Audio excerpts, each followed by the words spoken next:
उच्च शिक्षा मंत्री अचानक उत्कलमणि गोपबंधु स्मृति महाविद्यालय गस्त। कृषि और कृषक सशक्तिकरण, मत्स्य और प्राणी संपद विकास, उच्च शिक्षा मंत्री डॉक्टर अरुण कुमार साहू आज अपराह्न अचानक साक्षी गोपाल स्थित गोपबंधु स्मृति महाविद्यालय गस्त करथिले। एही गस्त समय मंत्री डॉक्टर साहू अध्यापक मानक उपस्थान जांच करने सहित क्लासरूम बुली छात्र छात्री उपस्थान देखिथिले।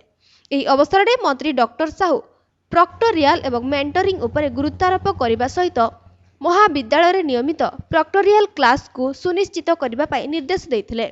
जो दिन शिक्षकटीए छात्र छात्री को तांको निज पिला बोली भाविबे, सेही दिन छात्र छात्री मध्य शिक्षक मानकु निजर बापा माँ बोली भाविबे बोली मंत्री डॉक्टर साहू कहिथिले।